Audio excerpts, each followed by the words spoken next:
마가복음 14장 27절로 31절입니다. 마가복음 14장 27절로 31절.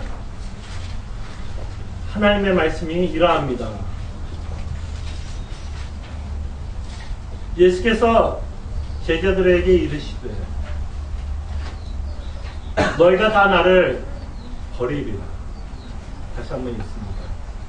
너희가 다 나를 버리리라. 이는 기록된 바 내가 목자를 치리니 양들이 흩어지리라 하였습니다. 그러나 내가 살아난 후에 너희보다 먼저 갈릴리로 가리라. 베드로가 여짜오되 다 버릴지라도 나는 그리하지 않겠나이다. 예수께서 이르시되 내가 진실로 내게 이르노라. 오늘 이 밤 닭이 2번 울기 전에 내가 3번 나를 부인하리라. 베드로가 힘있게 말하되 내가 주와 함께 죽을지언정 주를 부인하지 않겠나이다 하고 모든 제자도 이와 같이 말하니라. 아멘. 예수님의 생애에는 우연이 없습니다.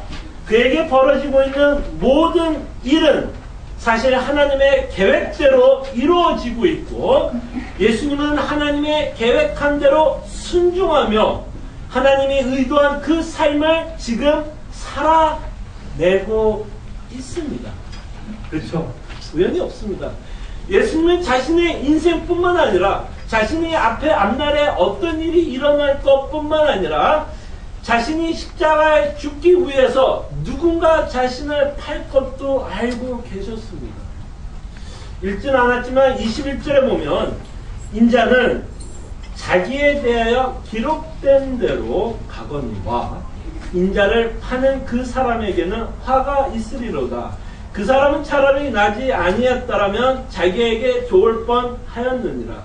그래서 기록된 바 가거니와 기록된 바 구약에서 기록된 바 예수 그리스도는 갈 것을 말씀하고 있고 누군가 자신을 팔 거라는 것도 알고 계셨습니다.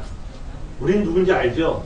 유다가 자신을 배신하고 자신을 팔 것을 알고 계셨습니다. 그래서 우리는 여기서 놀라운 사실은 유다도 하나님의 계획 아래 사용되고 있는 도구라는 것을 알게 됩니다. 벌써 구약을 통해서 예수님의 팔자를 말씀하고 있고 그리고 예수님이 이자가 태어나지 않았으면 좋을 것이라고 말씀하고 있어 하나님의 계획대로 유다가 예수님을 팔고 있지만 그에게도 뭐가 있다는 걸 알게 되죠? 책임이 있다는 걸 알게 돼요.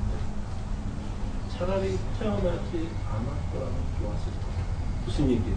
유다는 하나님의 심판을 받을 것을 말씀하고 있습니다.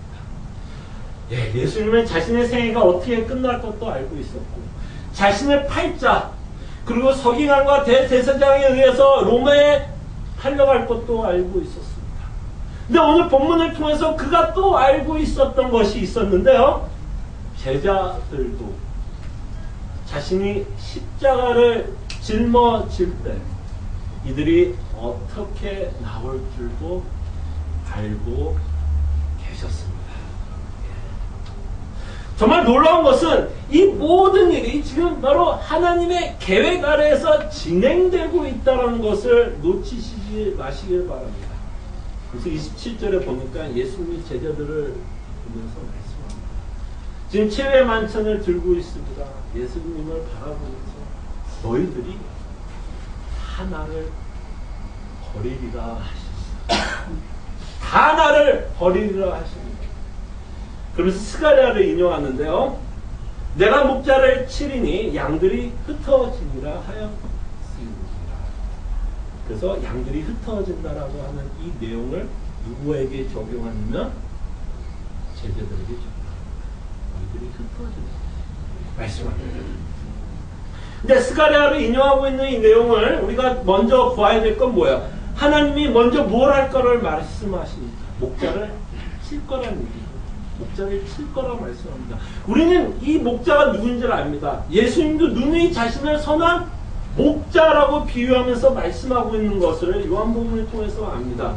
그래서 지금 내가 목자를 친다란 말은 무엇입니까? 하나님이 선한 목자 되시며 독생자 되시는 예수 그리스도를 죽이실 것을 말씀하고 있어요. 벌써 스가랴 구약에 예언하고 있습니다. 하나님이 어떻게 할 것을 말씀합니다. 새로운 사실이 아니죠.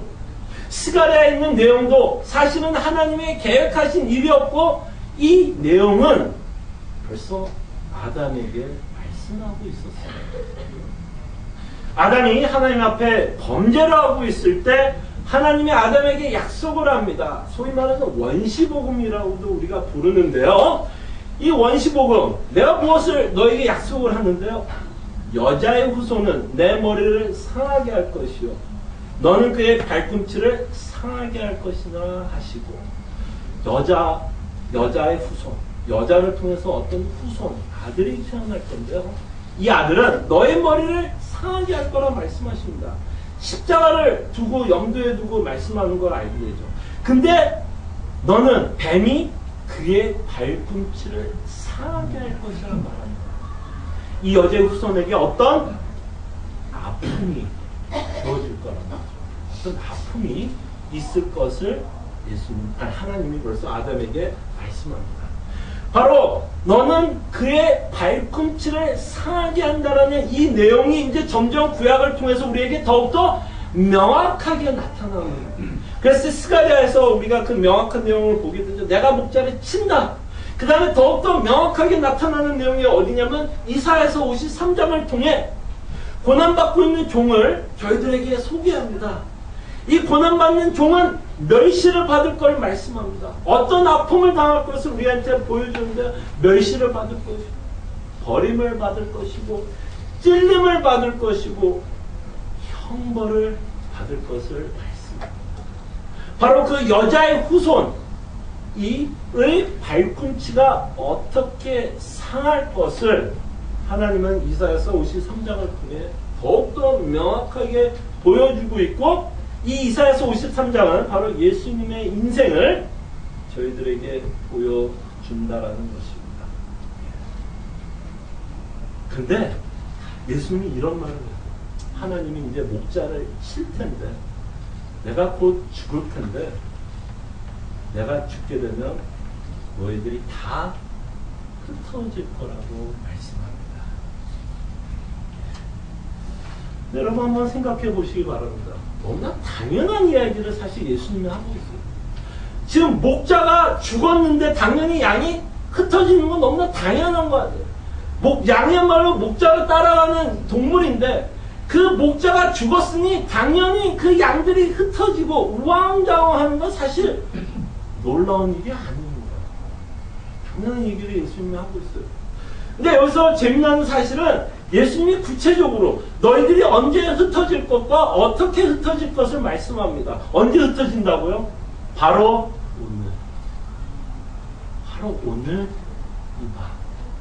내가 너와 식사를 할 텐데 이 식사가 끝나면 너희들은 다 흩어질 거란 말입니다. 그래서 뭐라 그래요? 오늘 이 밤 닭이 2번 울기 전에 너는 나를 1번, 2번, 3번을 부인할 것이고, 오늘 본문에 나와 있진 않지만 베드로는 마지막에 부인했을 때 그 예수님을 저주하고 있는 내용도 저희들이 보게 됩니다. 바로 오늘 이 밤 너희들이 다 흩어질 거란 말이에요. 흩어질 거란 말이에요. 이제 이런 질문을 하고 싶어요. 왜 흩어졌을까요? 왜 제자들은 흩어졌을까요? 제자들은 죽음이 무서웠어요. 제자들은 죽음이 두려웠어요. 정말 이들이 흩어진 거에 대해서 저는 아무 말도 할 수가 없어요. 이들이 예수님을 인정하게 되고 내가 저 예수를 안다라고 하면 이들도 무엇을 상상하게 될까요? 나도 저 예수님처럼 십자가를 짊어져야 된다는 걸 이들도 여러분, 아마 역사 가운데서 인간을 사형시키는 데 있어서 가장 잔인하게 인간을 사형시키는 제도가 있었다면 아마 십자가였을 거예요. 차라리 지금 사람을 사형시킨 건 굉장히 인도주의죠. 약 한 번 투약해서 한 10초, 20초만 고통하다가 끝나야죠. 차라리 총 한 대 맞고 심장 한 대 맞고 죽으면 한 10초, 20초만 끝나요. 십자가의 형벌은요, 길게는 일주일간 정신이 들었다 나갔다 들었다. 십자가의 형벌은 가시 면류관을 쓰는 것부터 시작합니다. 가시를 씌웁니다. 여러분 혹시 가시 박힌 적 있으세요? 그것도 좀 아프죠? 여러분 상상해 가세요. 가시가 내 머릿속에 박힌다고 생각해요. 그걸로 끝나지 않습니다. 육체적인 고통뿐만 아니라 정신적인 고통도 당합니다. 우리가 보고 있는 사진들은 그나마 예수님의 부끄러움을 가리기 위해서 옷을 입혔어요. 근데 십자가 형벌은 옷을 다 치료, 그냥 육체적인 아픔뿐만 아니라 그 수많은 사람 군중들 앞에서 옷을 벗겨가면서 십자가를 짊어지면서 그대로 가지 않죠. 칠칠을 때립니다. 그리고 자기가 짊어져야 십자가도 자기가 짊어져요. 그리고 십자가에 매달리기 위해서 온 팔과 대못을 박습니다. 그리고 십자가를 들어요. 그 모든 무게중심이 그 못에 쏠립니다. 제자들은 알았어요.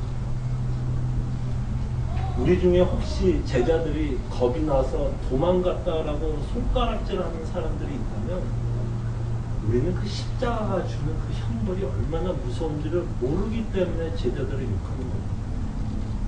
욕할 거 없어요. 아마 우리도 그 상황에 있었으면 모르겠습니다. 다 도망갔을 거예요. 그 십자가를 지나면. 예, 흩어졌어요. 너무나 제가 그래서 너무나 당연한 거라고 얘기하는 거예요. 너무 무서웠어요, 이들에게.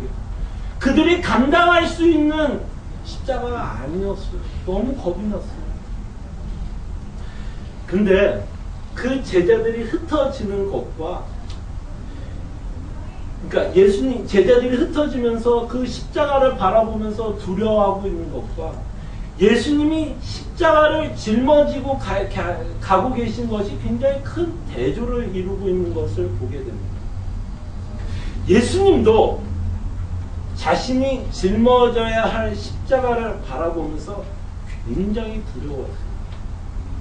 다음 주에 우리가 이제 살펴볼 기도하고 있는 예수님. 예수님 무진장 무서웠어요. 정말 땀이 피가 되도록 기도했습니다. 주님, 나의 십자가 안 주면 안 됩니다. 라고 하나님께 기도했어요. 그도 두려웠어요. 그러나 예수님의 십자가를 짊어지고 갔습니다. 묵묵히 순종하면서 십자가를 짊어지고 갔어요. 그럼 그 차이가 뭘까요? 한 부류는 십자가를 바라보면서 흩어졌다면 이 예수님은 십자가를 바라보면서 하나님의 진노를 당해야만 하고 십자가가 주는 그 정신적, 육체적 고통을 감수하면서 이 십자가를 짊어져야 했는데요. 예수님은 이 십자가를 어떻게 해서 짊어질 수 있었을까요? 무엇이 그로 하여금 두려움을 이기고 확신을 갖고 그로 하여금 십자가를 짊어지게 했을까요? 그때 예수님이 이렇게 말씀합니다. 너희들은 분명히 흩어질 건데 28절에 보면 단어가 하나 나옵니다. 그러나. 저는 여기다가 여러분 빨간색 형광펜 뭐 있으면 살짝 그러나. 이 그러나라는 단어보다 아름다운 단어는 성경에 없을 것이고. 그러나. 무슨 말이야? 엄청난 반전이 있을 거라는 거죠. 하나님이 목자를 칠 텐데, 내가 십자가에서 죽을 텐데, 그러나 엄청난 반전입니다. 그 반전이 뭐예요? 내가 살아난 후에. 여러분, 전율이 느껴지지 않으세요? 전율이 느껴지지 않으세요? 예수 그리스도가 자신이 짊어져야 할 십자가를, 그 두려움을 이기고 그 십자가를 짊어지는 이유가 무슨 이유입니까? 바로 자신의 부활을 내다 있는 거예요. 내가 살아난 후에. 바로 예수님도 그 십자가를 짊어지게 한 그 확신, 그 소망은 바로 자신의 부활에 있었다라는 것을 보게 되며, 그 부활의 소망으로 말미암아 그가 짊어져야 할 십자가를 짊어지고 걸어가고 있다라는 것입니다. 바로 이 부활의 소망이 누구에게도 담대함을 줍니까? 사도들에게도 담대함을 줍니다. 여러분, 사도행전을 여러분 저희와 함께 수요일에 함께 공부하는데 사도들의 삶이 180도 변하고 있습니다. 이들이 이렇게 180도로 변하는 이유가 무엇이었을까요? 이들은 예수님의 부활을 눈으로 확인하고 목격했고, 더 나아가서 이 부활이 갖고 있는 그 복음의 메시지를 이제서야 사도들이 이해하고 깨달았다는 것입니다. 단지 예수님이 육체적으로 부활했다라는 그 의미보다 그 예수 그리스도께서 부활하심으로써 그 진정한 의미를 깨달았다는 것이죠. 부활하신 예수님을 통해 하나님의 나라 진정한 왕인 것, 우편에 앉아 계신 만왕의 왕 예수 그리스도를 바라보게 됩니다. 부활하신 예수 그리스도를 말미암아 예수님이 자신들과 함께 거처할 집을 준비할 것을 약속하고 있다는 것을 보게 됩니다. 그와 함께 영원히 하나님의 나라에서 살 것을 이제야 그들이 깨닫고 믿게 되었다는 것이죠. 이 세상이 끝이 아니라는 것을 이 제자들은 믿고 시작했다는 것입니다.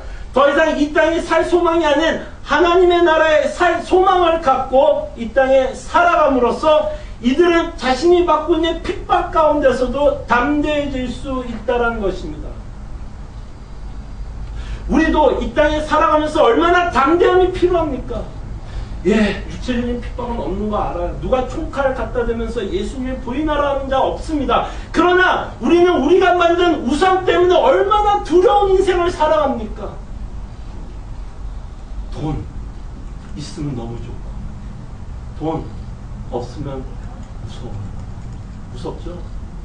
겁나지 않으세요? 여러분, 은행 잔고가 줄어들 때 밀려오는 그 두려움, 몰개지는 어떻게 갖고, 아이들은 어떻게 키울 것이며, 대학교 등록금은 어떻게 할 것이며, 내가 이 땅에 살아가면서 내가 하고 싶은 거 너무 많은데 내가 돈이 없으면 이거 못해.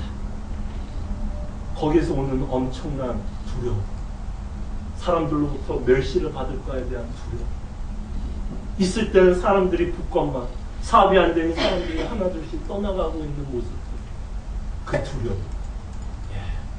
육체적인 핍박은 없습니다. 그러나 우리는 우리가 만든 우상에 얼마나 두려운 마음을 갖고 살아갑니까?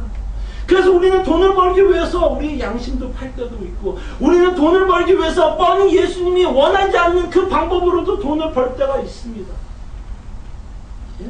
돈이 무서워요.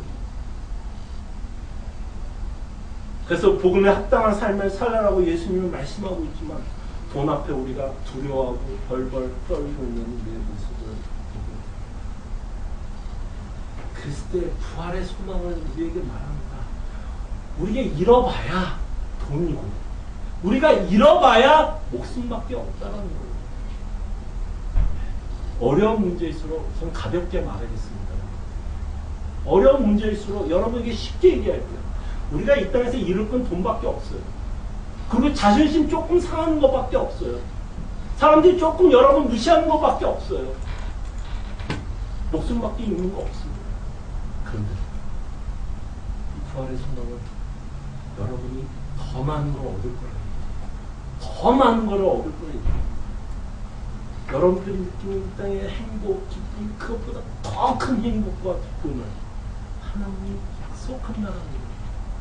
그렇기 때문에 제자들은 잃을 게 없어요. 잃어봐야 목숨이에요. 목숨이 잃으면 오히려 예수 그리스도 만나러 가니까. 어쩌면 제자들은 더 기뻐했을 수도 있을 것 같아요.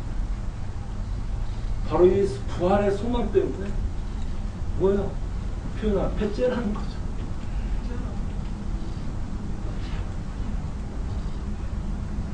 이들의 담대함이 나타나고 있는 것을 보게 됩니다. 이 부활의 소망으로 말미암아 제자들의 담대함도 보게 되지만 이 예수 그리스도가 28절에서 말씀하고 있는 내용을 통해서 예수님이 얼마나 제자들을 사랑하고 있는지, 얼마나 우리들을 사랑하고 있는지 그 은혜, 그 사랑을 한번 보시길 바라요. 자, 예수님이 뭐라고 말씀하냐면 28절에 그러나 내가 살아난 후에 너희보다 먼저 갈릴리로 간다라고 말씀합니다. 무슨 얘기야? 내가 다시 살아나면 내가 갈릴리로 가서 내가 너희들을 영접할 거라고 말씀합니다. 목사님, 거기 무슨 사랑이 있고 은혜가 있습니까? 아니요. 여러분들은 이 구절이 너무 익숙한 거예요. 여러분들은 이 구절에 너무 익숙하니까 너무 당연하다고 생각을 하지만 여러분 생각을 해보십시오. 이 구절에서 예수님이 벌써 알고 있었어요. 이들이 다 나를 배신하고 도망가고 저주할 거를 알고 있는데도, 배신할 거 뻔히 알고 있는데도 예수님 뭐 하겠다는 거예요? 다시 너를 만나러 내가 가겠다는 거예요. 좀 가상적인 시나리오를 가지고 한번 생각을 해볼게요. 이게 좀 실질적인 예가 있으면 더 좋겠는데요. 이런 예를 갖고 한번 생각해 봅시다. 우리들 가운데 여러분 여기 저한테 뭐 음식 장사 하시는 분들 계시지만 여러분들이 갖고 레시피가 있어요. 레시피, 너무 맛있는 레시피가 있는데 정말 힘든 사람, 주변에 힘든 사람이 하나가 있어서 그 사람을 거두어서 먹여주고 입혀주고 재워주고 내가 갖고 있는 음식 레시피까지 다 전수했어요. 그래서 내 밑에서 일하게 하고 음식 장사 어떻게 하는지, 모든 손님들 어떻게 관리하는지 다 가르쳐줬어요. 정말 3, 4년을 데리고 있었어요. 근데 그 집안에 힘든 일이 생겼어요. 그랬더니 누구보다도 그 사람이 제일 먼저 도망을 합니다. 제일 먼저 배신을 때려요. 그러면서 사람들에게 소문을 퍼뜨립니다. 야, 그 사람 진짜 나쁜 사람이야. 곡해하는 얘기를 합니다. 오해 소지 있는 얘기를 막 하고 다닙니다. 비판하고 다닙니다. 우리는 이런 사람을 만나면 뭐라고 그래요? 저 사람 참 나쁜 사람. 이것도 설교니까 이렇게 순화해서 나쁜 사람이라 그러지만 우리가 그냥 평상시에 친구들하고서 만나면 이 나쁜 사람보다 더 심한 말을 사용해서 그 사람을 표현할 거야. 이건 사람이 아니죠. 이건 배역망덕이라고 그러죠. 그죠? 예. 그러면 이렇게 배신을 당한 이 사람에게 아마 우리는 이렇게 돼요. 내가 다시는 그 사람 보나 봐. 내가 그 사람 다시 보고 내가 그 사람과 말을 섞으면 내가 손에 장을 찢은다고 여러분들은 다 다짐할 거야. 내가 그 사람 잘 되나 봐라. 아마 매일같이 기도할 거야. 저주 기도할 거야. 자, 근데 더 놀라운 것은 이겁니다. 내가 이렇게 먹여주고 재워주고 입혀주는데 이 자가 배신할 거를 알면서도 입혀주고 재워주고 먹여주고 기술을 가르치고 알고 있어요. 배신할 거 알고 있어요. 그러면 여러분들이 욕먹겠죠? 여러분 주변에 있는 사람들은 왜 그런 사람 돕냐고 욕하겠죠. 그죠? 정신 나간 거 아니냐고. 이 사람 뻔히 배신할 텐데 왜 도와주냐고 사람들이 아마 오히려 돕고 있는 여러분들과 그죠? 여러분들이 욕할 거예요. 지금 그 내용이에요. 예수님이 하는 거예요. 예수님이 제자들에게 말합니다. 내가 안다. 너희들이 다 흩어질 거 안다. 너희들이 얼마나 겁먹고 두려웠고 나를 저주하면서까지 흩어질 거 안다. 나를 부인할 거 내가 안다. 너희들이 흩어질 거 내가 안다. 근데 예수님이 이렇게 말하는 거예요. 내가 살아나면 내가 반드시 살아날 텐데 내가 살아나면 내가 먼저 갈릴리 가서 너희들을 영접하고 뭐예요? 다시 품 안에 안아주겠다는 것이죠. 이게 바로 하나님의 은혜, 하나님의 사랑이 아닌가 싶습니다. 저는 이렇게 예수님이 제자들에게 말씀하는 모습을 보면서 지난주에 우리가 살펴보았던 피의 언약에 대해서 다시 한번 묵상하게 됩니다. 지난주에 저희가 피의 언약에 대해서 공부하면서 예수님이 새로운 언약을 세울 거라고 말씀을 하셨습니다. 근데 이 언약의 특징은 영원한 언약이라고 말씀을 드렸어요. 이 영원한 언약의 특징은 뭐예요? 변하지 않는다라는 거예요. 이 언약을 받고 있는 사람에 의해서 이 언약은 절대로 바뀌지 않겠다라고 예수님이 말씀하는 겁니다. 무슨 얘기냐면 너희들이 나를 버릴지라도 나는 너희들을 버리지 않을 거야.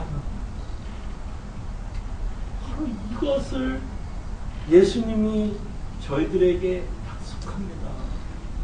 변치 않으시는 하나님의 사랑, 변덕스럽지 않는 하나님의 사랑, 우리와 대조를 해야 하나님이 얼마나 신실한지 압니다. 여러분, 우리 한번 생각해 보세요. 이 중에 아마 하나님의 은혜를 모르신다는 분은 없을 거예요. 정말 이 중에 우리 교회 오신 분들 정말 하나님의 은혜를 알고 사랑을 알고 정말 끊임없이 하나님의 뜻대로 살고자 원한다고 매일매일 다짐하면서 살아갈 것입니다. 주님의 뜻대로 주님이 원하는 삶, 정말 복음에 합당한 삶을 살기 위해서 노력할 것입니다. 그러나 그 노력하는 것과 함께 우리 안에 아직도 얼마나 이 땅에 미련을 두면서 살아갑니까? 아닙니까? 진짜 예수님 때문에 만족이 되세요? 그럼 불평이 없겠죠, 여러분. 우리가 그렇게 불만이 있고 불평이 있다는 건 예수님이 만족이 안 된다는 얘기입니까? 그러니까는 뭐야? 다른 거를 채워야죠. 이 만족이 안 되고 불편하니까 다른 거를 챙겨요. 그러니까 예수님이 싫어하지 않지만 예수님과 함께 뭐를 챙겨요? 돈, 명예, 내 꿈, 내 커리어, 내 자녀들. 그냥 함께 같이 노는 거예요, 내 가슴. 사실 제자들이 배신한 거 욕할 거 없어요. 사실 우리도 매일 배신하면서 사는 거예요. 사실 우리가 온전히 하나님을 사랑하지 않을 때 사실 우리는 매일매일 하나님을 배신하는 사랑합니다. 그래서 우리가 얼마나 예수님의 피의 언약이 필요한지를 아셨으면 좋겠어요. 여러분과 제가 얼마나 이 피의 언약이 필요한지 정말, 그리고 예수님이 이 피의 언약을 맺고 있는 것에 대해서 정말 감사했으면 좋겠어요. 예수님이 여러분과 저와 같으면 어떻게 해요? 지겹다. 참 지긋지긋하다. 그래, 그럼 너 돈하고 살아가서. 그렇게 해서 버려버리면. 그렇지. 그러나 예수님은 끊임없이 우리에게 약속합니다. 나는 안 변한다. 내가 어떻게 하든 너를 끌고 간다. 내가 어떻게 하든 너희들을 끌고 하나님의 나라에 갈 것을 약속하고 있는 것이 바로 피의 언약이 주는 우리에게 가장 큰 위로입니다. 하나님은 우리와 같지 않다는 것. 다행이죠. 저도 참 다행이라고 생각합니다. 자, 이렇게 제자들이 배신하는 내용을 보면서 이런 질문을 하게 되는 거예요. 왜 예수님은 이들을 하여금 이렇게 엄청난 실패를 경험하게 했을까요?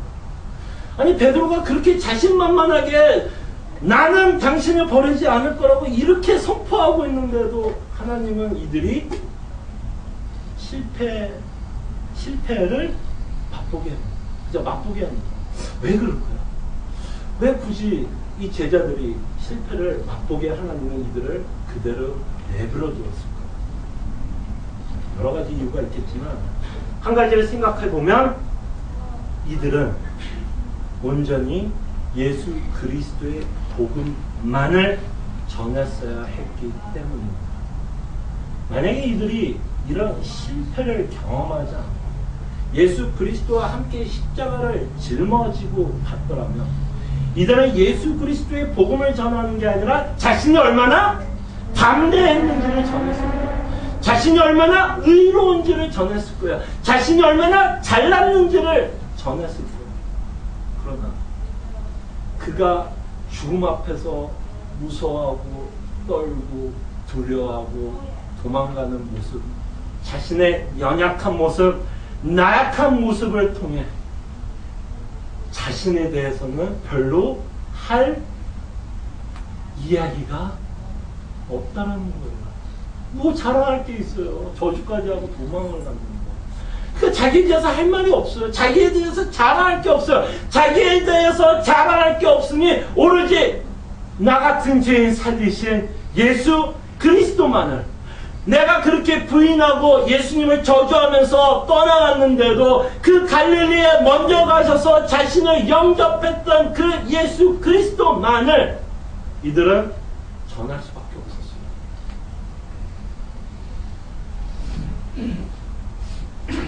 실패를 경험했기 때문에 이들은 겸손을 배우게 되고, 그 겸손을 배움으로 그들은 오로지 예수 그리스도의 복음만을 전하게 되는 것을 보게 됩니다.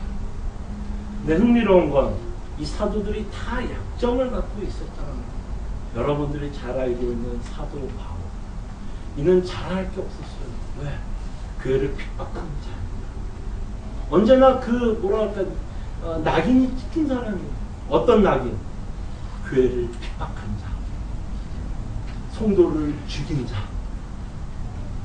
그럼 그가 얘기할 게 뭐가 있어요? 하나님의 은혜밖에 없어요. 뭘 갖고 사람들을 설득하겠어요, 사도 바울? 자신은 하나님의 은혜밖에 할 얘기가 없다는 것입니다. 그리고 하나님께서 이가 자고하지 않도록 육체의 가시도 허락합니다. 자신이 얼마나 약한 자인 것을 알게 합니다. 자신이 철저하게 약한 자라고 알 때야마 강함 되시는 예수 그리스도를 전할 수 있게 됩니다. 참 재밌지 않으세요, 여러분? 여러분 신앙생활 할 때 예수님 언제 제일 잘 믿었어요? 사업 잘 될 때? 자녀들 잘 클 때? 아니죠. 오히려 사업이 잘 안 가요. 자녀들이 말썽을 피울 때, 남편이 말썽을 피울 때, 부인이 말썽을 피울 때, 아니면 내 자신이 말썽을 피울 때, 실패할 때, 이상하게도 그때 예수님을 만나게 되고 예수 그리스도의 복음을 더 맛보게 된다는 거예요. 그래서 하나님이 여러분 인생 가운데 실패를 허락하십니다. 실패를 허락해요. 왜? 바로 그곳에서 누구를 만나니까? 예수님을 만나니까. 여러분들의 기가 확 빠져나가요. 기가 확 빠져나가야 예수 그리스도의 기가 풍성하게 채워져요. 그래서 여러분들 하여금 한번 살아봐라. 한번 살아봐라. 그랬을 때 우리의 약함을 깨닫게 되면 그때 우리는 복음의 참맛을 맛보게 된다는 것입니다. 자, 그리고 이들이 실패를 경험하게 함으로써, 이들에게 실패를 경험함으로써 모든 교인들, 모든 성도들에게 엄청난 도전을 주게 됩니다.